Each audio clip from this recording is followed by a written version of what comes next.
What's happening, Carolina fans? Welcome to Two Fans in the Stands, a podcast related to all things Carolina Panthers, North Carolina Tar Heels, and sports in general.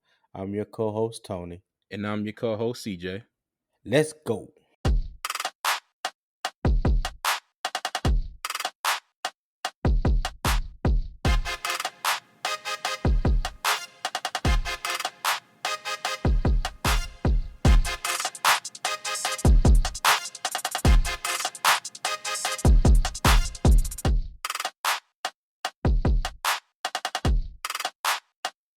And in this episode, we're going to discuss the Carolina Panthers 2022 free agent signings, including the signing of Baker Mayfield. CJ, how you doing today, cousin? Doing great today, cuz. Doing great. How about yourself? Man, shoot, I'm doing good. Not too long ago, me and the wife just had lunch, and so I'm sitting here with my belly kind of full. You dig? And Mm-hmm. everything, everything is pie on this end. Pie. Yeah, everything's pie. Everything's pie. So check it out. The 2022 free agent signings. What have you thought of the free agent signings thus far? Well, what if you had this if you had to rate on a scale of 1 to 10, how do you rate the Panthers free agent signings thus far? Thus far, I would have to give them a strong 8.5. Wow, 8.5. Yeah. I give them Okay, an 8.5 because okay, they went out and got a potential third down back, Deontay Foreman. okay, All right. Christian McCaffrey's health has been an issue the past 2 seasons. 10 games is all he's played the past 2 years. Okay. And I okay. don't think, I know, especially like last year, it wasn't even, it was a non-contact injury, against the Texans. He was going out of bounds and started doing his Hmm. and one skip the Malou dance and then went out of bounds. You No, he you remember how didn't. he used to do that? We come down the sideline, throw that one leg up, you know. Yeah, no, no, he didn't Remember he say tried skip that to Malou. yeah, remember when he tried that in the league that game against I think he was playing for the Bucks and and the refs called the travel on him. But yeah, but Wow. they got a potential third down back, Yeah, because what I want to see is them stop using Christian McCaffrey on third and short like he is 6'5" and he weighs 250 pounds. You yeah. know, he's Now, he's but a great he's a great back, but he is not a bruiser like they try to make him into. all right. Now, Yeah. before you get too far ahead, let's break each free agent signing down. Now, what I did is I ranked them in order of importance to Carolina. So Mhm. from the most important to the least important. And the best Yeah. um number one on my list would be offensive lineman Austin Corbett out of Nevada. Yeah, I agree He with isn't you a on that one. he isn't a household name yet, but it's certainly trending in that direction. Um, the Panthers had no choice but to make changes to the offensive line, particularly the interior of the line after the amount of leakage they allowed in 2021.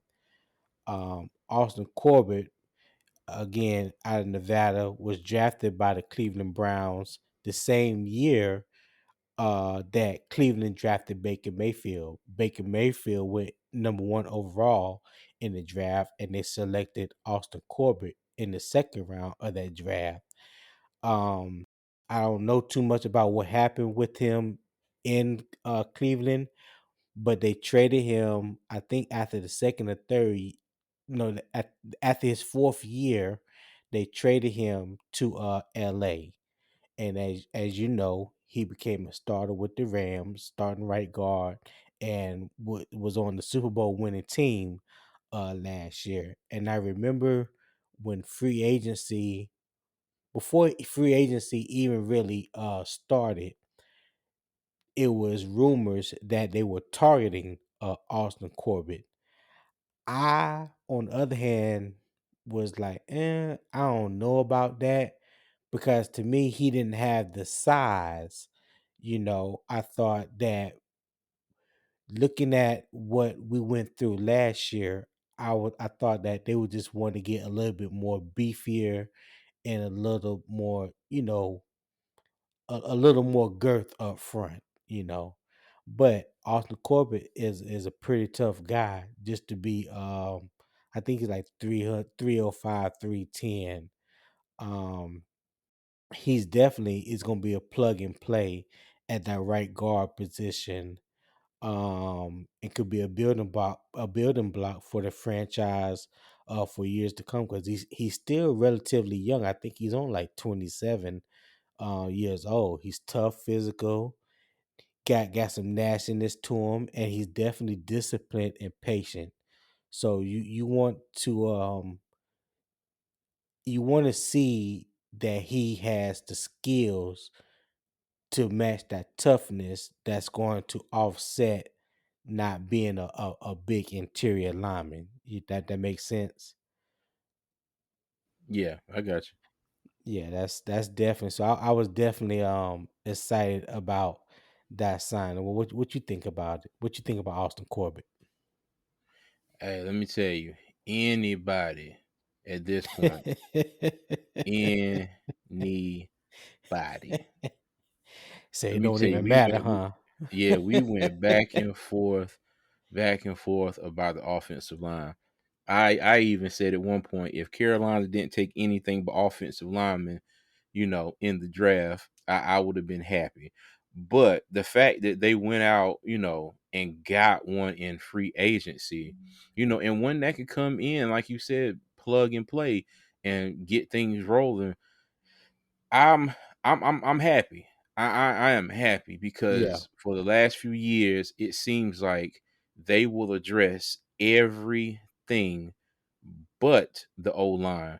And then I kind of had to take my comments back a little bit, you know, um, over last year's signings because we got Cam Irvin and Pat Eiflin. Is it Cam Irvin and Pat Eiflin? Yeah. Yeah, yeah, So yeah. Them, yeah. yeah. So looking at what they've done this year, and we'll get in, to another one here soon. Um, I'm kind of thinking that maybe last year that was all that they could get. That was all that was available, maybe, you know, because it does seem like they actually put some thought and some effort into it this year, you know. Yeah, So you know what I mean? Because you can't sit here and tell me that they were sitting around, at Bank of America Stadium, in the offices, and like, you know what? Let's go get Cam Irvin and let's go get Pat Eiflin because this offensive line around. I'm gonna bet right. salary on that. There's no way in the world you can make me believe that. I think they got themselves backed into a hole, and that's all they could find. Well, if you remember correct, I mean, if you remember going into year two, what I'm talking about for Matt Rule, coming out of that year, of that COVID year where we didn't have no fans in the stand, whatsoever that year. That was his first year. I'm sorry, that was Matt Rule's first year. So you had to think about Hmm. all that he was dealing with coming to the league as a first time head coach, and nothing seemed to be normal. Nothing was normal. He didn't have no OTAs. He didn't have no off season uh mini camp with the guys. He didn't get a chance to meet the guys personally, and build a bond with them. Everything was done over Zoom calls. And then the salary cap to the salary cap wasn't great going into that first year. That's why they had to release, your boy, the one that you swear by, Cam Newton. You know, they had to remove themselves from that situation because that was all about the cap. Not only just the cap, but we all we can always go back and forth about Mm-hmm. whether they did Cam right or wrong, in Wrong. that situation. But I digress. I'm not gonna touch on that. I'm not gonna even let you even bait me into that right now. But I just think for salary cap purposes, I think they when it came to signing Cam Irving and Pat Eiflin, those were head scratches for me because I was under the mindset that okay, there were other people out there better that they could have gotten. And then after I sat back and I thought about it, I was like, well, you know what? Maybe for the bigger picture, for the long haul, they doing this for salary cap reasons to try to put themselves in a better position salary cap wise. But I felt like that was kind of counterproductive because they're not giving Sam. They're not gonna give whoever the quarterback was. I think it was Teddy Bridgewater. You're not really giving him a great chance to succeed. And then year two, when they got Sam Donald, you had a worser. The offensive line that next year was worse than the one that was there the first year. You know what I'm saying? Maybe I Mm-hmm. think I'm Yeah. getting it mixed up because I think Cam Irvin and those guys came in the second year when uh Yeah. when we had Bridgewater and stuff. Yeah. So um I just think that a lot of those moves at that time was made for salary cap purposes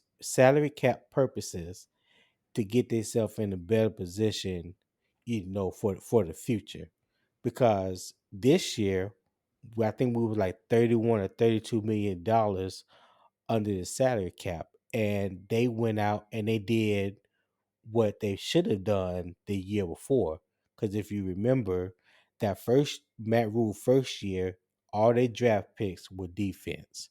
So I was saying, you know what? If they did that for the defense that first year, maybe he's going to in turn do it for the offense because that line needs to be rebuilt. So when they didn't do it, and I think the first two picks they went defense again. I'm like, damn. What about the offensive lineman? And then when you go out in free agency and the players that they sign, I was like, Cam Irvin has been a journeyman ever since he's been into the league.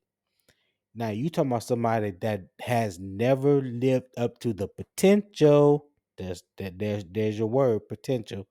Somebody that never lived up to the potential. Former 5-star player. I think he was like a 2-3 year start at Florida State. Came into the league and ain't done jack squat. I mean, ain't been worth a damn. No team that he's been on. I think his best year, I think when he played I can't remember what year it was, but he played center for Dallas one year. I think that was his best year as offensive lineman. But other than that, yeah. So that was my whole thing with them, their reasoning for maybe not going after the guys they should have went after because they were trying to put themselves in a better position, salary cap wise. Yeah, but I know I'm just sounding dumb when I say this, but I mean, you could have took the money that they put into both of them and then gave it to one person, Yes, at one other that's not position, dumb and at all. That is you really know what I smart. mean? Yes. Because we Rule's first year we had Russell Okung, Chris Reed, Matt Paradis, John Miller, and Taylor Moton. That was Hmm. our offensive line. And Hmm. mind you, and I've said this to you a lot of times, they had moments where they weren't at the bottom of the barrel. They were kind of like in the middle. Yeah. Then they had moments where they were scraping the bottom of the barrel. Okay. But they had Yeah. flashes. Then you get into the next season and you get Cam Irvin. Okay. You get Brady Christensen and your boy that you like, Deontay Brown. You know, Yes. it's I don't know. They went from, kind of being sort of middle of the barrel per se, scrape the bottom of the barrel at times, a lot of the wrong Yeah. times, to Yes. where, they had lawn chairs and they were just camping out at the bottom of the barrel last year.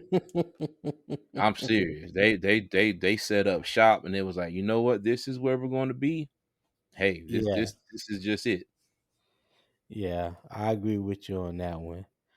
All right. So my second favorite pick of free agency that we are I second my second favorite free agent selection that we got was Bradley Bozeman, the offensive lineman. He is from Alabama. Came over from the Ravens, played center for his last 2 years in Baltimore. I think his first year he played left guard.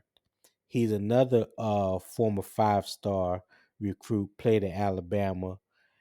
I don't know how he lasted until I think he got drafted in like the 5th round, but I definitely love Bradley Bozer. He has the positional flexibility, which will allow the Panthers to entertain several positions. Um, using him as different positions, which is left guard and center. So I like the fact with him, Austin Corbett, and then they drafted Iquanu. I mean, that right there is definitely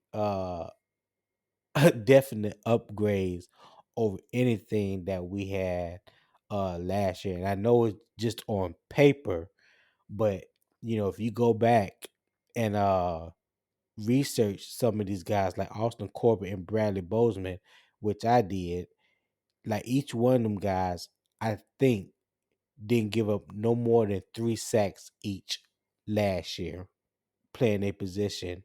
And they were they didn't have a lot of penalties. They didn't have a lot of penalties and they didn't give up a lot of sacks. And that's two of the things that killed us on offensive line um last year. But Yeah, you're right. he's definitely blue Austin Corbett. collar. Yeah, go ahead. I'm sorry. Oh, I'm sorry. I was going to jump in real quick. Austin Corbett gave up 2 penalties and gave up 3 sacks, and Yeah. Bradley Bozeman had 1 penalty last year and also only gave up 3 sacks. Yeah. So, like I said, just that alone, that's an upgrade. And they also are durable. I don't think neither one of them has missed any time in the past 2-3 years. You know, um, Bradley Bozeman has started 48 straight games with the Ravens. So that's durability alone. His durability alone right there speaks a lot. Pat Eiflin has back issues and he's on a smaller size. He's a smaller size offensive lineman, you know, I think he's like 6'4", 305. Bradley Bowman's like 6'5", 325. So there's a big difference when you're talking about lining up against Vita Vea twice a year and you talking about someone 6'3", 6'4", 350 pounds coming at you all four quarters, because I can't even tell you the work that Vita Vea put in against our offensive line straight up the middle from the nose tackle position last year. Like he ate our lunch. And it was just embarrassing to even watch. So I'm glad to see that Carolina took the initiative and saw the writing on the wall and chose to upgrade that position. Man, he bent Matt Paradis back like a pool noodle. I'm sorry. Most Yeah. defensive tackles bent him back like a pool noodle. You Yep. just look at the tape. He is constantly his face is up in the air.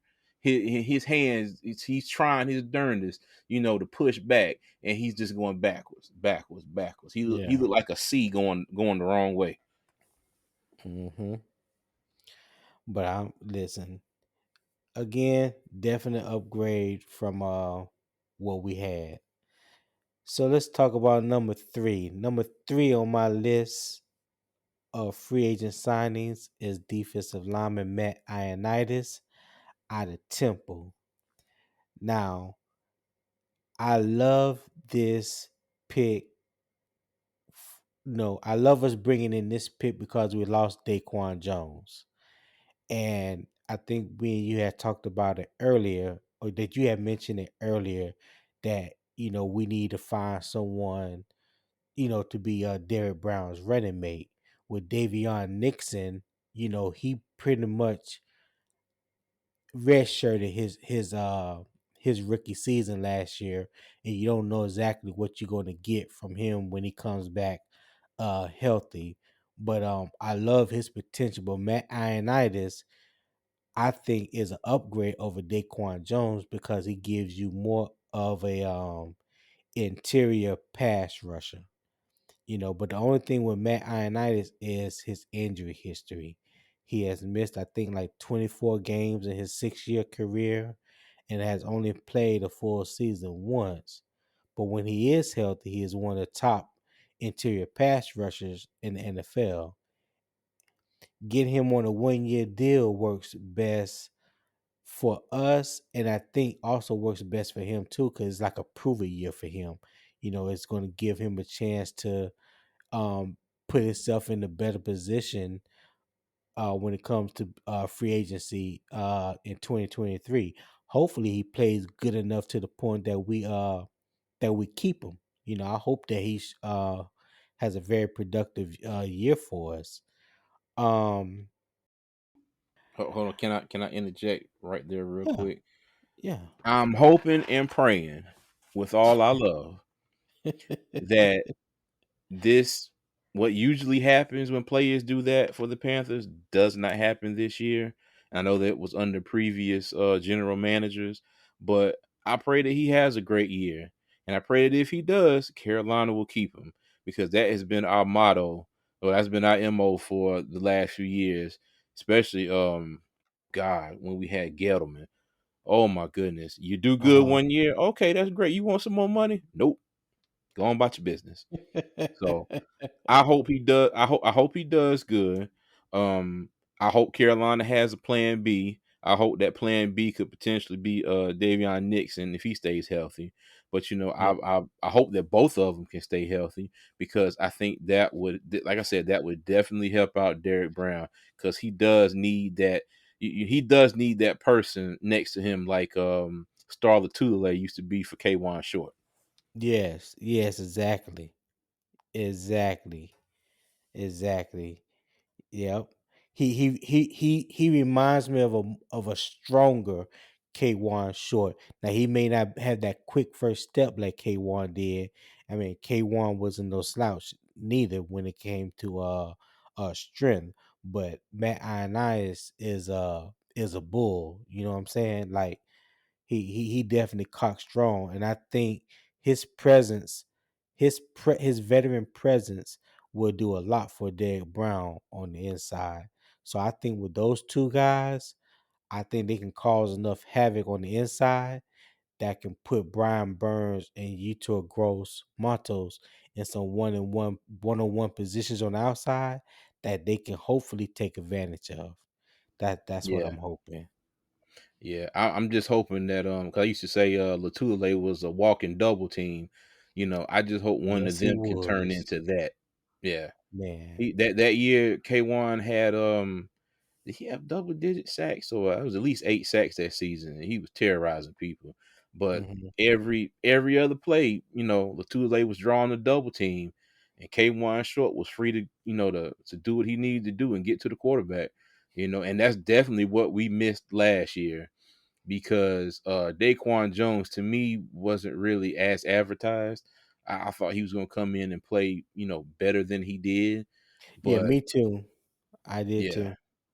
but yeah, they need that space eater. They need that person that's going to draw a double team more times than not, and the next man, well, sorry, man next to him, whoever Derek Brown, or even if just say it switches, you know, whoever can get to the point where they can draw double teams, the other one's got to take advantage of it. Yeah, that's what I was going to say. Because I think last year, um, with Derek Brown, I think Derek garnered a lot of double teams, but you had Daquan Jones, who wasn't known for being a pass rushing threat. You know what I'm saying? So you didn't have that push up the middle. And I've talked, Hmm. you have talked before, and I mentioned to you that I'm still waiting to see if Derek Brown can match the if I can see the not the potential. I don't want to throw that word. That's not what Nah, I you want. already said it. That's You not the word already I want said to it. use. But I just Carry want to on. see him match the production. That's the word I was looking for. Production. I want to see him match the production that he had when he was at Auburn. If you go back and look at some of Derek Brown tape when he came out, he was a wrecking machine. It didn't matter if you was single, if it was 1-on-1, double team, or whatever. He consistently disrupted the backfield. I just want to see Derek Brown get back to being that guy. Like his first 2 years, I don't think he played with great leverage and didn't use his hands violent, in a violent nature like he did when he came out of Auburn. If he can get back to playing like that, I'll be a much happy camper. I'll be a much happy camper. Yeah, same here.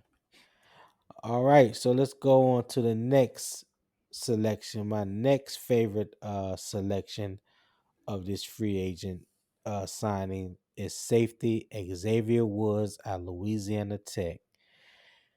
Let me take a deep breath here. I can't tell you, I cannot tell you how happy I am with this signing. He's a huge shot to the arm of the Panthers defense. If you talking about a player that has great communication skills, and that's something that Scott Fitterer and Matt Rule them talked about ever since the season ended. And if you really paid attention, that was a lot of the problems last year because they didn't have great communication on the back end. And on the back end, a lot of times because Justin Burris was hurt, and then you either had Sam Franklin or you had the other kid. I can't remember his name. He's from Temple as well.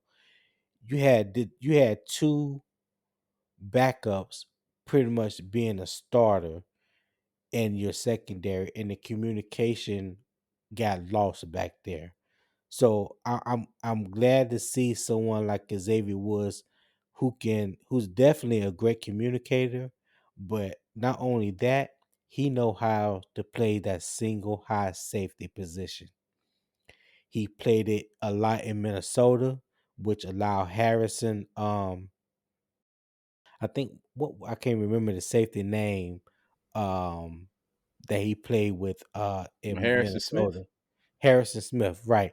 It allowed Harrison Smith to play down in the box a lot. Because if you watch tape or watch games with Minnesota play, very seldom did they play a lot of they played a lot of single high safety. Lot a lot of times you didn't see them play uh Too deep.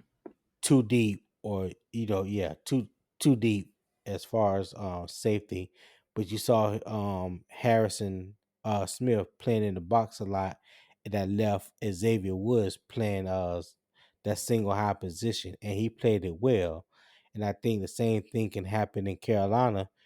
You're gonna see him playing that single high safety a lot, and you're gonna see Jeremy Chin down in the box more like he did as a rookie in 2020 when he had his best production. Yeah, I agree on that.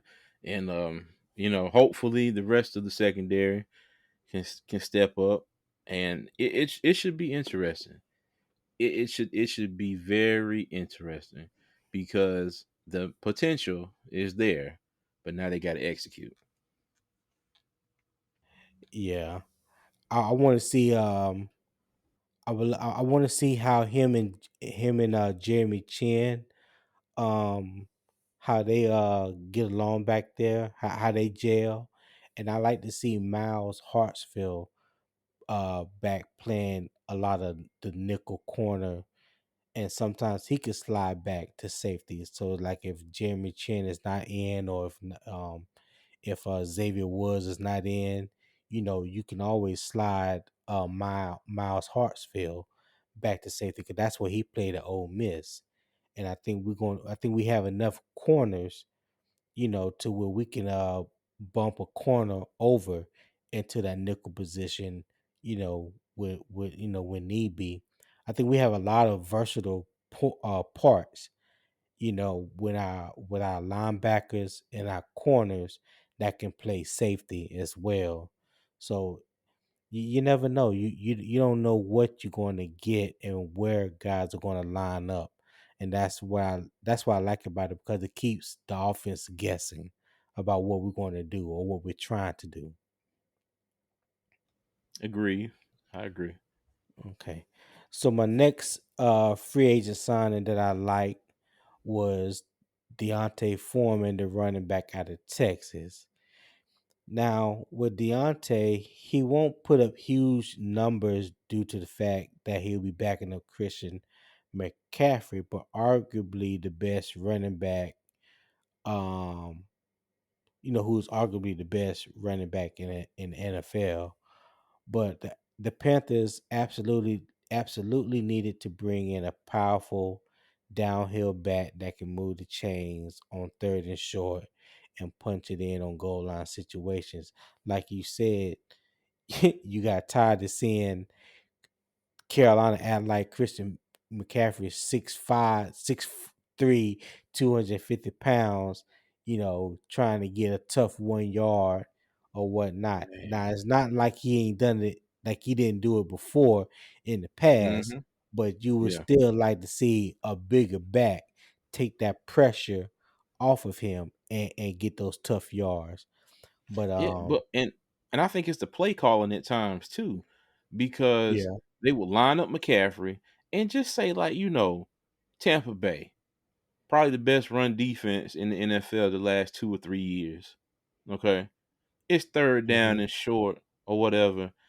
And they turn around, hand the ball off to McCaffrey, and run him right up the middle, right in between the guard and the center on either side. And I'm just like, why? Yeah. You know, especially with our line that hasn't been up to par for the last 3 or 4 years, And I'm not saying, take him completely out of the game, but certain situations, it would make sense. You put Foreman in as the back, okay? Line McCaffrey up in the slot. Now you get the defense wondering, hey, do we have to, you're going to have to play the entire field. You can't just line up everybody in the box and be like, okay, well, we know good and well they're going to, run the ball with Foreman or whatever. But Right. even if you do, you line up, you single back two tight ends, and you're going to ramp down their throat. I would rather them do that with somebody other than Christian McCaffrey. I can understand if you have a different type of play call. Just say you go for a play fake or whatever. You run a play action and some kind of screen or in route or something. But I mean, I've seen too many times. McCaffrey is a strong guy. I'm pretty sure he's a lot stronger than me.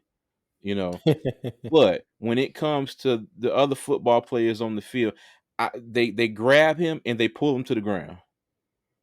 It's not You like think he. it's that easy? You think he falls that easy?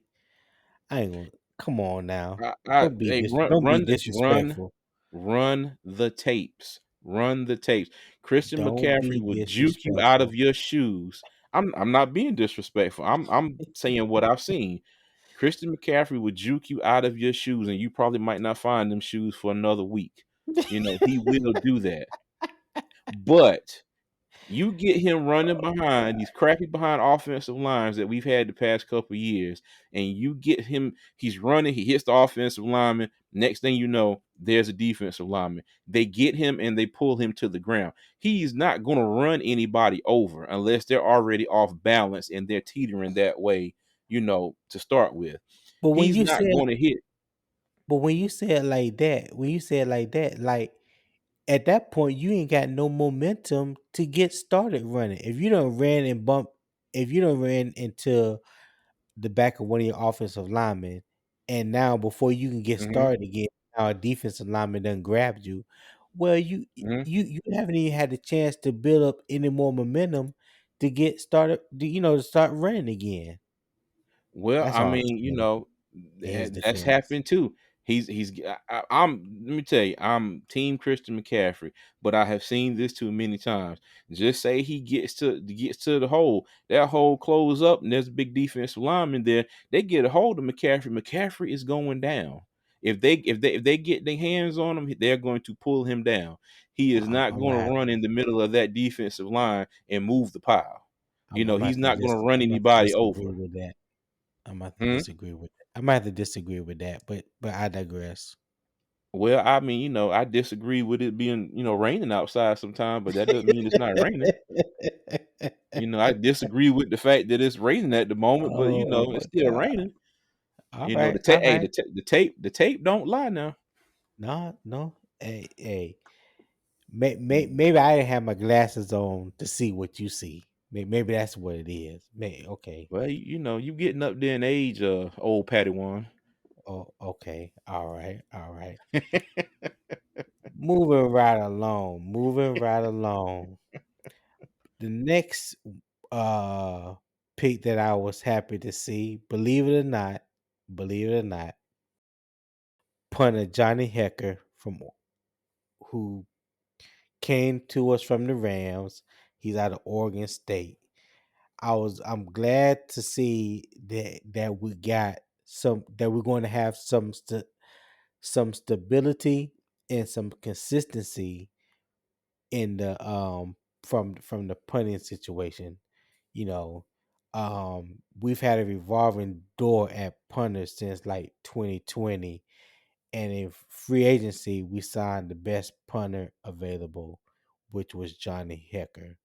Uh, considering that the offense is not expected to take major leaps with either Sam Donald or rookie quarterback or Baker Mayfield, they need to have two solid specialists. And with Johnny Hecker and Zane Gonzalez, I feel very comfortable with those two being specialists on our teams. I believe they both check that box. Yeah, I do know one thing. I'm going to need them to win at least 4 or 5 games before they try any kind of a fake punt with him.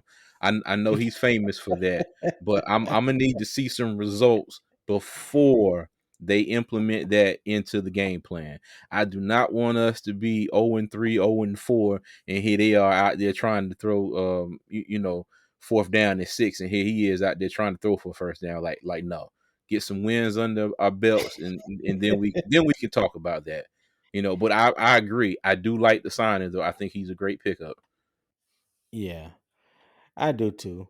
But you don't even want to see you don't even want to see him throw a pass in the preseason. Oh, preseason. Oh, most definitely. Oh yeah, yeah. I mean, give Oh us a yeah. I'd little love to see that taste. in preseason. You know what I'm Yeah, saying? Give us a little yeah. taste. Give us a little taste of it, and then put it right back in your pocket, and then go out and get some wins first, and then we'll talk about it after that. Oh man.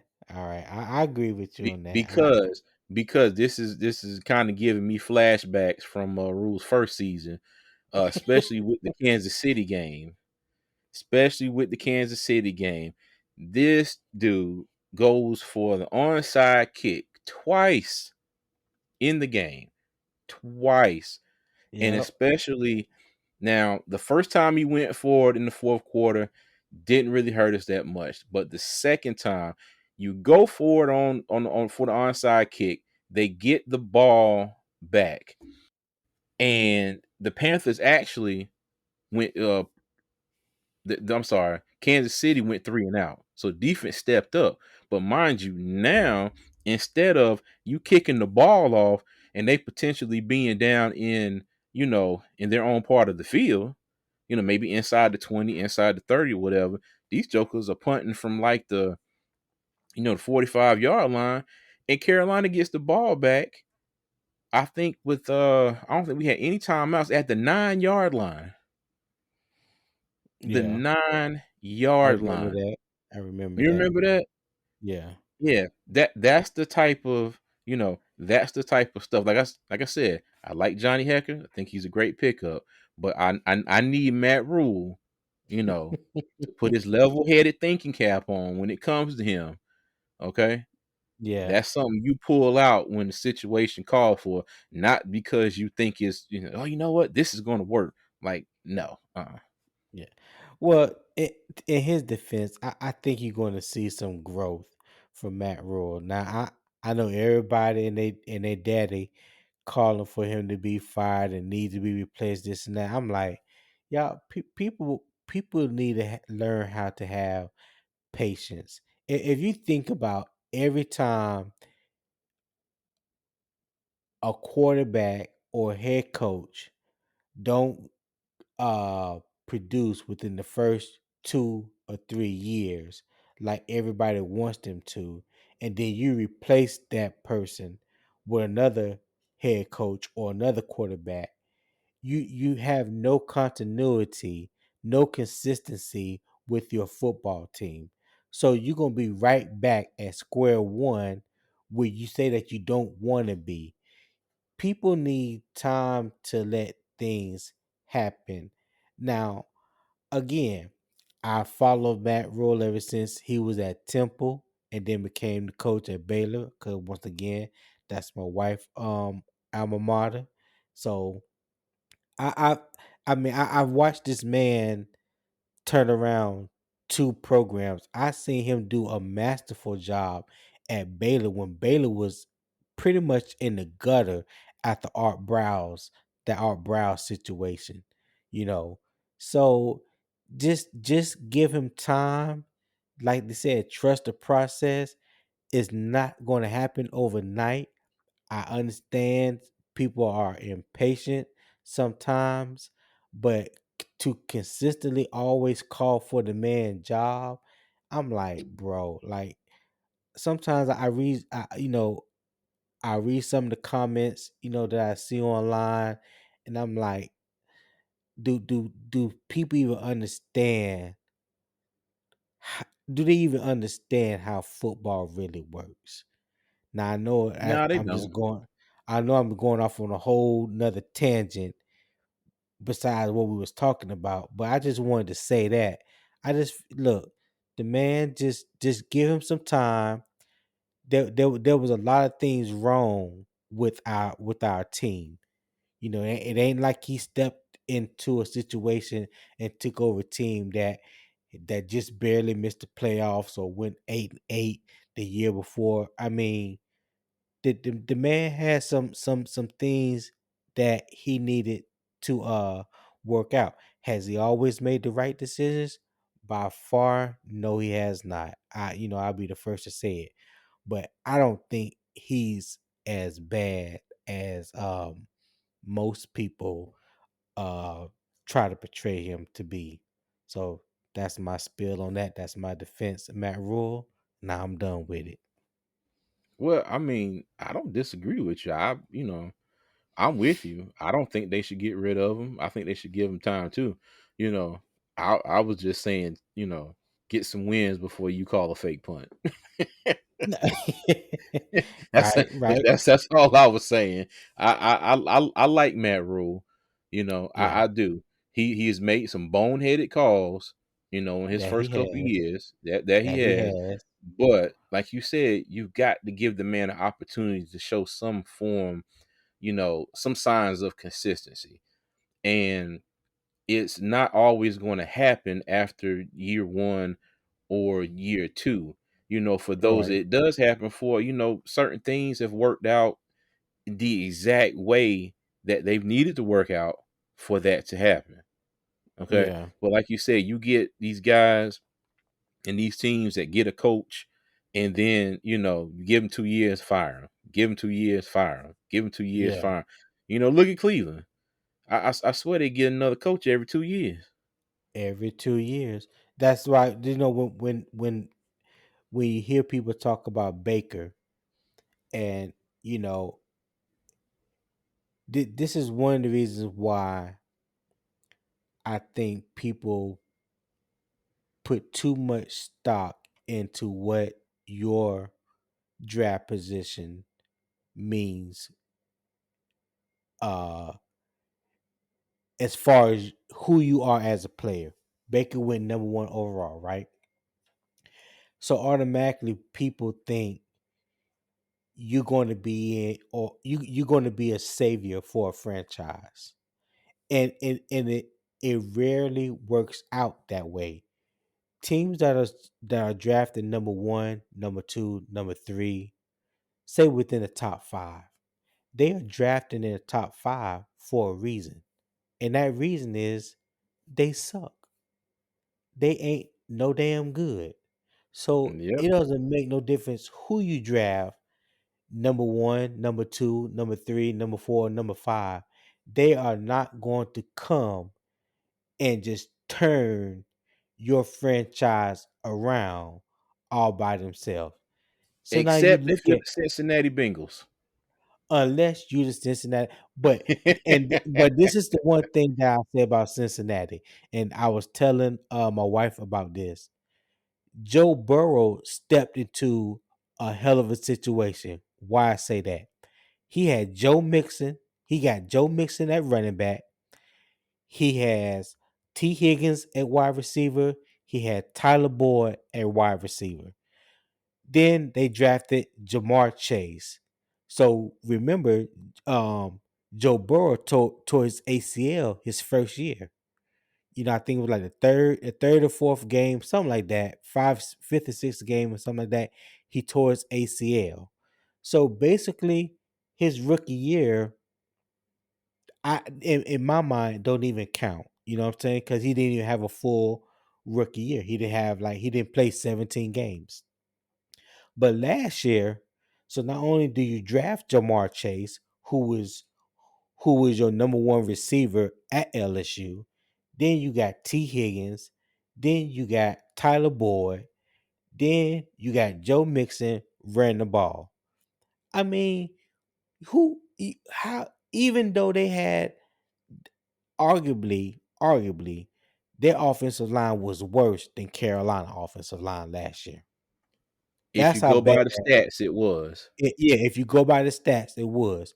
But the thing that Cincinnati had that we didn't have, they had Joe Burrow, and we didn't have no quarterback to match that talent. We didn't have no True. quarterback of Joe Burrow's status. And not only that, we didn't have the offensive coordinator to call plays to match the offensive coordinator in Cincinnati. I love Joe Brady. I rooted for Joe Brady when we signed him coming out of LSU. But when you look back at it, Joe Brady wasn't really the offensive coordinator at LSU. He was like the pass game coordinator. He wasn't the offense coordinator. And the thing that hurt Joe Brady the most as an offensive coordinator, he never had a plan B, plan C, plan D, plan E. He didn't know how to make adjustments. That's why every game last year, we always got our ass kicked in the third quarter. Coming out of halftime, we had the lead going Hmm. into halftime, and coming out in the third quarter, we gave up 2, 3 touchdowns, and Yep. we couldn't even get 20 yards in the whole quarter. Yeah, you're right. That was But it was crazy. consistently. That it was consistently every game. And after Christian McCaffrey got hurt against Houston, it was like, okay, what's your plan B? What's your Hmm. plan C? Okay, Yeah. plan B and C ain't working. What's plan D? He didn't have that. He didn't have that. So that's why the offense looked so vanilla last year. And you can see the defense, especially cornerbacks, how they were just sitting on routes because it was the same thing over and over again. We had nothing when Christian McCaffrey got hurt offensively, and then the offensive line was changing every week. The offense went to shit. Yeah. It just It all went did. to hell. It just But went you know all. what though? But you know what? It was what was crazy to me is every week, just about the commentators. Oh, you got Carolina and Joe Brady, the talented offensive coordinator. It's not going to be a matter of if, but when he's going to be a head coach in the league. And they said that every week, it seemed like. I used to tell my wife, I'm like, yo, like they think this dude is the next coming of Bill Belichick or something. They were And it gassing was them like up. gassing him up. And I'm like, he hasn't proved anything yet. But the fact Yeah. that, that the offense doesn't know how to play more than a half, because like you said, I look at the Philadelphia game as a prime example last year. We had them come out second half, whole different ball game. And they did that Hmm. a few times. Minnesota was another one. We should Yeah. not have lost that game. Nope. That's actually 2 years in a row. 2 years in a row, Minnesota did that to us. 2 years Hmm. in a row. Yep. I agree wholeheartedly. All right, so let's move on to the next pick. Free agent signing was Corey Littleton out of Washington, linebacker. Now, most people won't remember or don't even know who Corey Littleton was. One, he played with Shaq Thompson at the University of Washington, and he also played on the Rams. He played with the Rams the year before they won the Super Bowl. Um, I believe he'll battle with Frankie Louvu for the starting Sam linebacker spot. A lot of people may not know what Sam is. That's a strong side linebacker. He is known for his pass coverage capabilities as a linebacker. He has 6 interceptions and 30 pass breakups in his career. Now, whether he wins the starting job or not, I still believe he'll see a ton of playing time in 2022. Yeah, we'll see. I'm not even gonna lie. I like the pickup, but he is gonna have a battle with Frankie Louvu. You know, Now, Louvu has been making a lot of plays here and there, but it may be a situation where you throw him in as a starter, and we'll have to see if he's up to the task. But at least if Littleton doesn't win, the starting spot, at least we got depth, which I think is one thing we've been lacking at linebacker for the last few years. Yeah, I see him. I can see Frankie Louvu possibly coming in on like first, second downs, and Corey coming in like on possibly third down pass coverage. Something like that. Because I think he does that better than Frankie does as far as covering the tight ends. Um, Yeah, I Coming would off the definitely line. agree with that. Yeah, Frankie is more of your blitzing style, linebacker running there, cause havoc, can push the pile in the middle, a little bit. I think Corey is more of a drop back, play the tight end or play a receiver coming out of the backfield in coverage. So well, it'll be like you said, it'll be interesting to see, and you know, I just hope that we get some production from him, when he is on the field. So my next uh free agent signing that I did that I like, um, but it wasn't really high on my list was Damian Wilson, the linebacker out of Minnesota.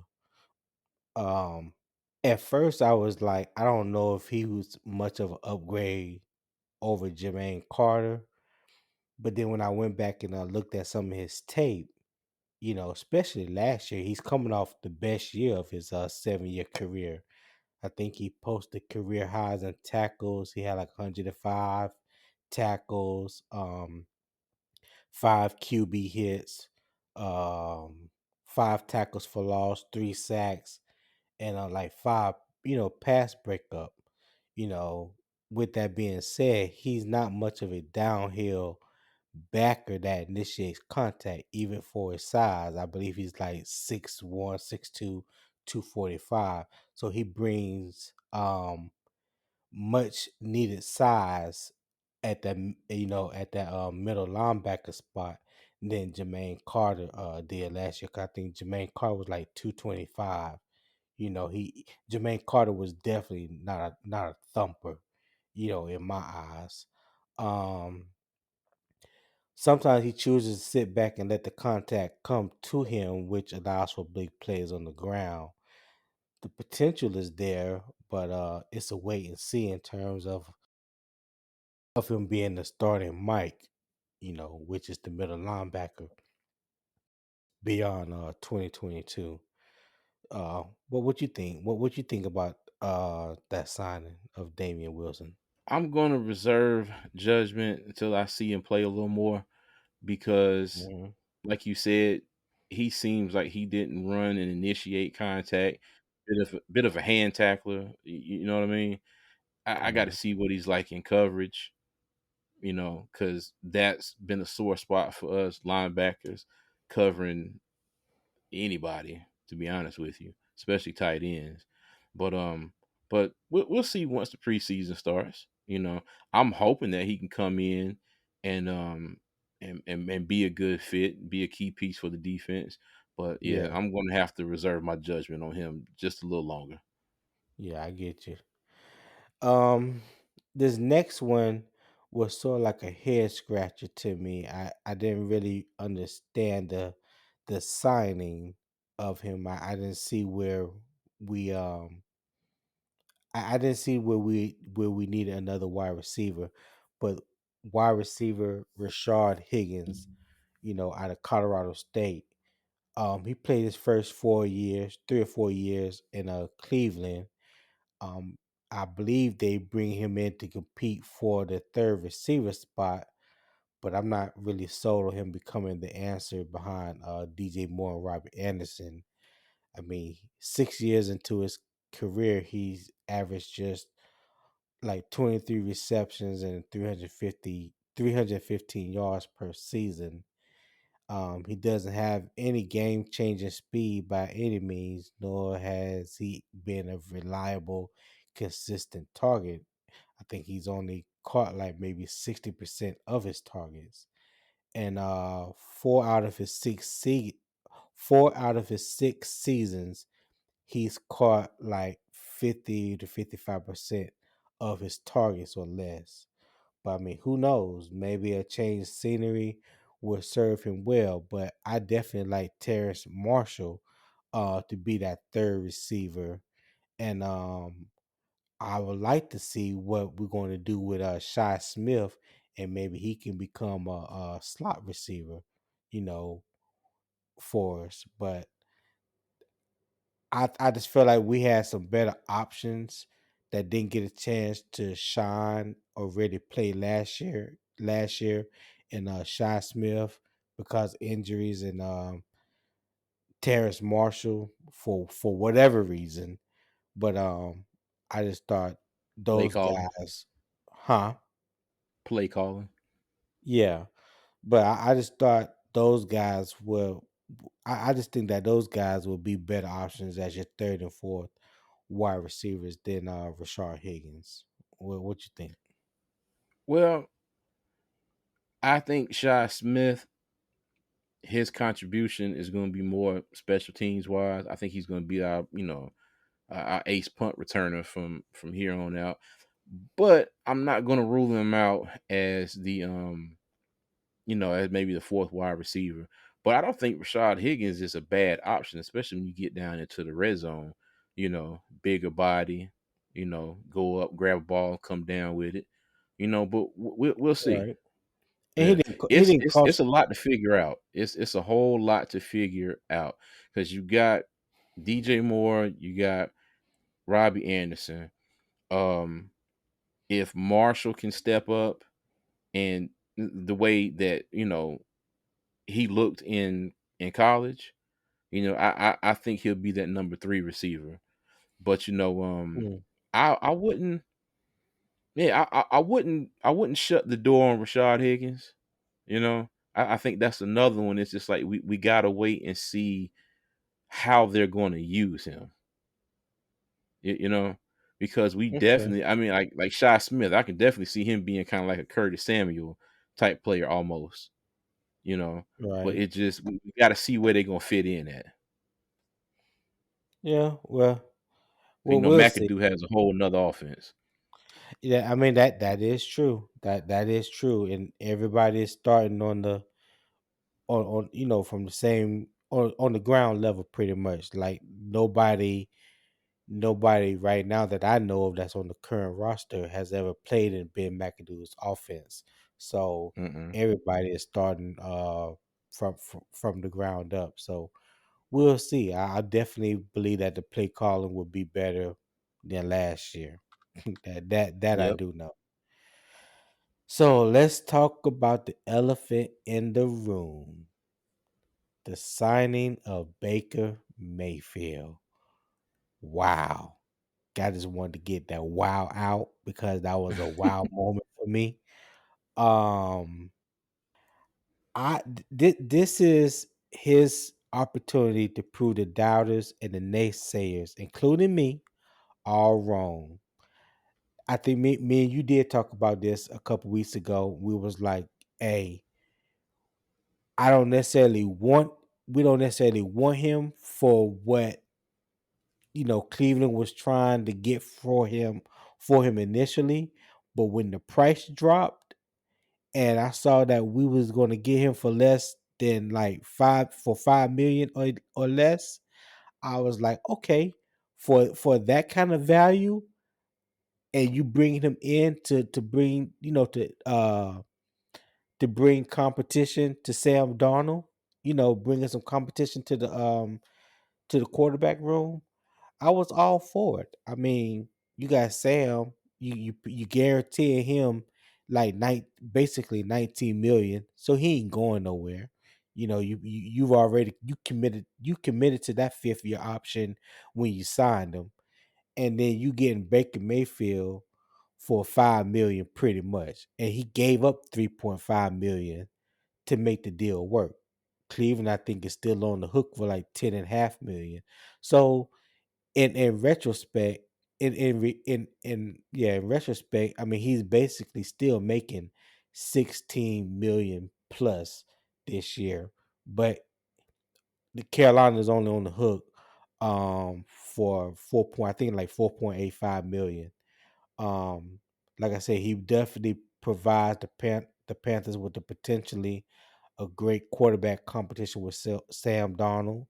I hope my one of my biggest things with Baker is I hope that he learns to channel his bravado and his arrogance into positive energy and don't feel like he need to save the franchise. I believe he could be a positive for the franchise if he does those things. He definitely has the moxie and the swagger that you want your quarterback to have. And I don't think no one has ever said that he's a bad locker room guy. But I even when they drafted him number one overall, in my mind at that time, I thought Sam Darnold should have went number one to Cleveland because I didn't see Baker Mayfield as being the number one overall pick just based off of what I saw him do at Oklahoma.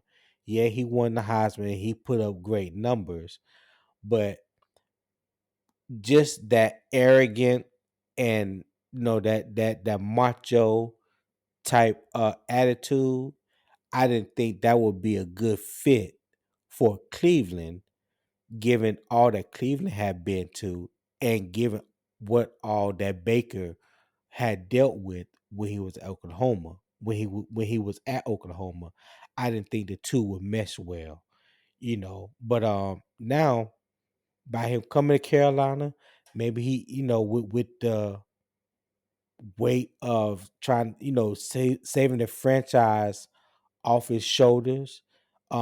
He's coming in, with a point to prove. I think he got a major chip on his shoulder when it comes to that. So I think in the long run, I think it can do only one thing, and that be beneficial for us. Because I don't think that we will lose either way it goes. What you think? You ever follow the WWE? No. Okay, there's a tag team called the Street Profits. Okay, Okay. and their motto Oh is, Lord, you where know, you they going come with out this? there with their solo cups. Okay, and they come out there and they say, "We want the smoke." Mind you, I think this is exactly what Carolina needs. I think they need somebody to come in here and do something different. I'm all with it. I'm bring the smoke, Baker. Hey, I want all of it. Bring it. Let's do something. Do Right. something different. Get everybody riled up. Now I'm not talking about going out there and doing something blatantly dumb or disrespectful, anything like that. But yeah, like, bring it. I'm tired of, everybody saying what they supposed to say, and we got to Right. get better at doing this. We got to get better. No, you know what? You sucked. That Yeah. was on you. That was on me. They Yeah. did this. They did that. I mean, it's not always good to point fingers, but it's got to be some kind of accountability. It's got to be somebody, motivating these guys, doing something. I like Matt Rule, but he gets up there and talks like a statue that's trying to whisper, after these games, when he's giving his reasons for why we've been doing this and doing that. And after a while, it's just like, okay. But yeah, I'm just glad that they did not do anything in the draft to get Baker Mayfield, because I was almost sure they were going to trade that number 6 pick to Cleveland, for Baker and something else. I was sure of it. But But lo and behold, they held out, they waited out. Cleveland was playing checkers and Carolina for once was playing chess. So so you honestly thought that we were going to part ways, or that there was a yes, there was a chance for us to part ways with the yes. number 6 pick for Baker? Are you serious right Yes. now? Hey Are, man, let me tell you, Carolina are you ain't high? made the Uh, smartest of decisions the last few for hey, a this while. this this me this cuzzo, man. Are you high right now? Are you smoking? Mm-mm. No, no, no, no. I'm good. No, no. Okay, no. All right, Don't don't man. sit There don't there sit was there and no tell me you way. weren't worried that Carolina was going to do something dumb with No, that six pick. because it made absolutely no sense. And here's why I say that. Like I said, I listened to what Matt Rule and Scott Fitterer said at the end of the season when when they was making a exit when they were doing the exit interviews, and they said that they number one priority at that time, that they number one priority going into the draft and going into free agency was to draft a lineman, that they was going to upgrade the offensive line. Now, I knew with the sixth pick, there was 3 to 4, I mean 4 good potential picks that Carolina could possibly get at number 6. Now, it started playing out a little bit more leading into the draft. But then once the draft happened, I was like, okay, we even in a better position. Cause I was like, say Ikemi Kwano was gone, Evan Neal is gone, and for whatever reason, Charles Cross was gone. I'm like, okay, the numbers that Trevor Penning put up at the combine, which I was wanting to see, because I wanted to see what was his measurables and what was his combine results going to be. Was they going to match the hype that they was trying to put up with this guy? It's still hard to tell what you got in him because you haven't seen him in pads yet. But I just wanted to see how he was going to measure out at the combine. So when I saw that, I was like, okay, I'm not even mad if we trade back, maybe gain a second or third round pick, and trade back no later than maybe like 15 and pick up pick up that second or third round pick and still get at least Trevor Penny. I still wouldn't even been mad if we had got your boy, I can't remember his name. I think I told you about him. The offensive guard out of Texas A&M that went to the Texans.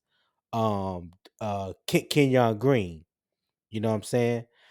I just felt like whatever Carolina did with that number 6 pick, or if they trade back or whatever, they had to get an offensive lineman. I never felt a quarterback was in the cards. When everybody was trying to hype up these quarterbacks and was talking about we need Malik Willis, sign Cam Newton so he can mentor Malik Willis. I'm like, are y'all effing serious? Like, come on now. Let's just be real. And like I say it now, and I always will say it.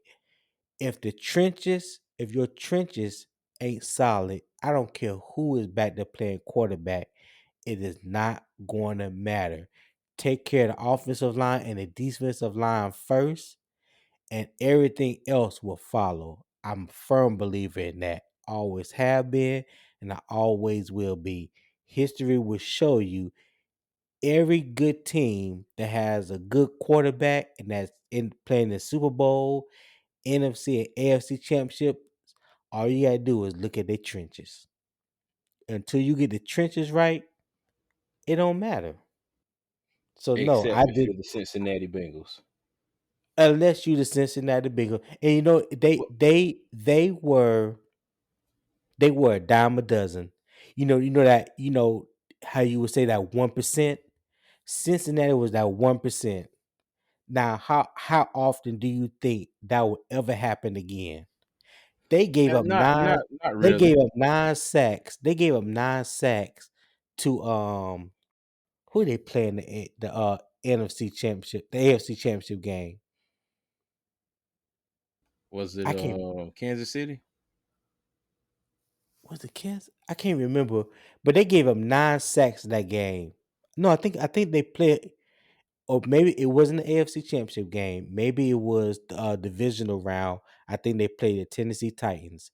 They gave up 9 sacks in that game, and they still won. Now, how often would that ever happen? I don't care, regular season, playoffs, or the Super Bowl. If you give up 9 sacks to a team, 99% of the time your ass gonna lose. Yeah, They and, they and, and I they agree. But this is the same team that drafted Brady Christensen. Okay. Now, mind you, I don't think Brady Christensen is bad, but the line was terrible that year before. Okay. hmm So it's all about the trenches. You got to get your offensive line right. All right. hmm My thing is, I like J.C. Horn. Okay. Don't get hmm me wrong. He's a hell of a defender, and I think he's going to be really good. But hmm you also had the opportunity to draft Christian Slater. Turned out to be a Pro Bowler for the Chargers. Yep. Okay, Yep, you sure know, did. I think that um, was a mistake. I think that was a mistake on Carolina part. Love J.C. Horn as a player, mhm, but I think Carolina should have took a offensive lineman with the 8 pick. Yep, yeah, I'm with you on and that. that's and that in particular, and we had a second round pick. Okay, because what's my man name? Pinelli Sewell was gone before us. We drafted JC Horn. Then the Chargers took Slater. Okay. So then it kept going, and there was one pretty You good talking about offensive. Tevin Jenkins out of Oklahoma State? Yeah. So He went the to pick, Chicago. he was there. We traded Hmm. the pick to Chicago, and then Hmm. Chicago drafted him. Then And I guess, we wait to the that, third round, we get Brady Christensen, but then you bring him in, and all of a sudden, oh, is he a tackle? Is he a guard? Is he a guard? Is he a tackle? yeah. All that right there is why I didn't have much faith in what they were going to do with that pick. Yes, I thought it was a possibility they were going to do something other than what they did with that pick. That's why I was so shocked that they kept it, especially, and then all the players, all the top offensive linemen fell right to them. That's why I was like, I'm not going to believe any of this crap But until the commissioner gets up there and calls one of their names. but your question And to hold on, me hold on, hold on, was, hold on, hold on, hold on. And you okay, can all right. you can tell me whatever you want.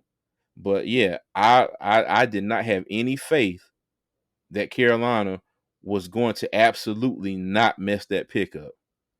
You know, But your there was your always a chance in my mind that they were going to screw that up. but your question to me was, did I think that Carolina was going to trade that sixth pick for Baker Mayfield? And my answer is hell to the no. No, I did not see that. No, you I asked never me had that. it. Remember? I think you mentioned it because you Yeah, was I talking about mentioned it.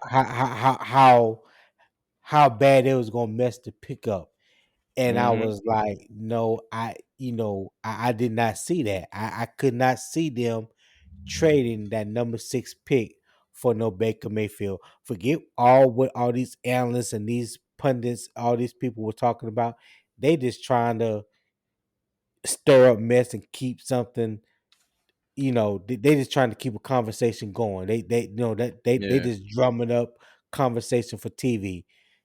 In Hmm. my mind, in my eyes, I'm like, that would make no sense in the world, none Yeah. whatsoever, for us to But give the up the reason number why six I pick. thought But the reason why I thought that though, the whole Baker Mayfield talk started after the season. It started after they had their exit interviews and talking about their main focus was offensive line. And Right. then Baker became available because, Cleveland went and sold all their, you know, they gave away the fortunes for all their kids and So grandkids, so they sold. So they sold. So go ahead. and gave Deshaun Watson $230 million guaranteed.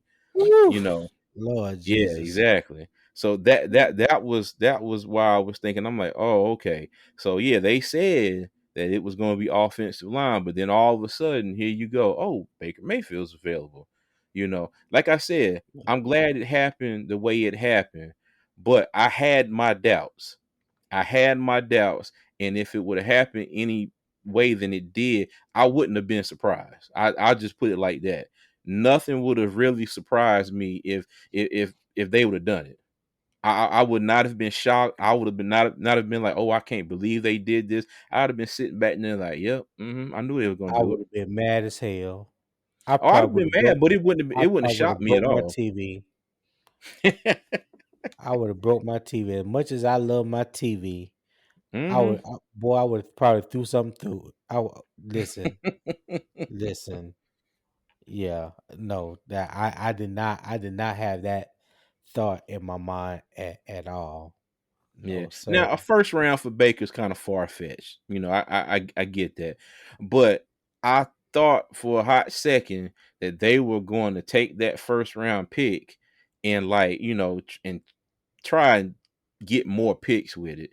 You know, Now I did and think that I did think that the best option, if they felt like neither one of the offensive linemen that they had on their board was going to fall to them, I thought they maybe would trade back and get one of the other offensive linemen and still pick up one or two extra picks. Now that would have been ideal to me because on paper, just based off what you see on paper, there wasn't that much fall off from Evan Neal, Ike to Charles Cross, Trevor Penning, or even Kenyon Green. And Kenyon Green went like I think like 26, you know what I'm saying, to Houston. And Trevor Penning went like what 14. He went like 14 and 16 to New 19. Orleans. The 19 to New Orleans. So even if we would have traded back into like 15 and 16 and picked up one or two extra picks, you still had your choice of Trevor Penning or Kenyon Green, which I Mm-hmm. would have been happy with, because not only did you would have gotten a first round talent, but then you would have picked up one or two more picks that was needed. But you know Yeah. that was the only scenario, that I could have seen happen, and that I was kind of hoping that was happen if Evan Neal or Ike wasn't there at 6. But when it fell like it fell, oh boy, I was in here doing the 2-step. You hear me? Mm-hmm. Yeah. I was in here But doing the 2-step. I still stick with my guns because that's like in the what was it, last year's draft when we drafted the long snapper from Alabama, Fletcher. Thomas Fletcher. Yeah, yeah. And we could have had the offensive lineman that Kansas City picked up, I think a pick after, and ended up starting the whole season. Trey Smith out of Tennessee. Yes. Yep, Yes.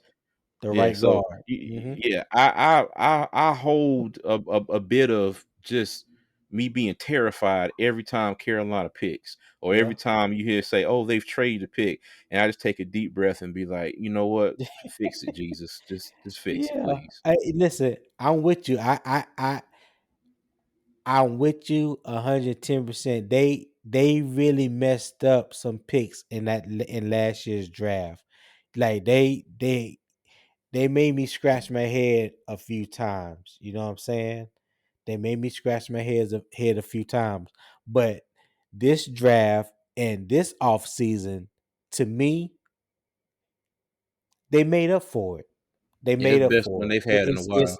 It's a year later, than what we anticipated and what we were looking for. But they righted they wrong in my mind, in my eyes. They corrected a wrong. So Well, we'll see. We'll see. You know, like they said, we got to wait till the rubber meets the road first, but we'll see. But I think they went in the right direction though. so I just need you to move along so we can all get along. All right. Oh well, I mean, I can stay right where I'm at. We can still get along. I'm even next year. I'm still gonna hold my breath whenever they pick. Because like Oh I my said, God. it's been it's been some years, man. It has been some years, and you just wonder, like, wow. You look at the people that got picked ahead of them and behind them, and especially behind them, you're like, okay, well, we could have had them. You have trust issues. I'm gonna need you to do better. I'm gonna need you to do better. Just with the Panthers. Okay. Yeah, just with the Panthers. All right. Well, listen, that wraps up our 2022 free agent signings.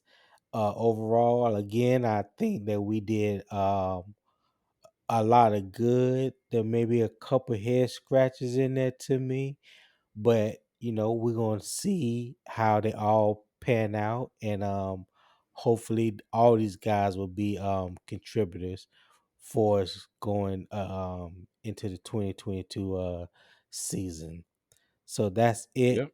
for us at with two fans in the stands. Again, I'm Tony, And I'm CJ. and we'll holler at you later. Thank you for listening to Two Fans in the Stands podcast. Please subscribe to our YouTube channel and listen to us on your favorite podcast apps such as Apple and Google Podcasts, Spotify, and Amazon Music. Follow us on Twitter, Instagram, and Facebook. Tune in next week for another episode.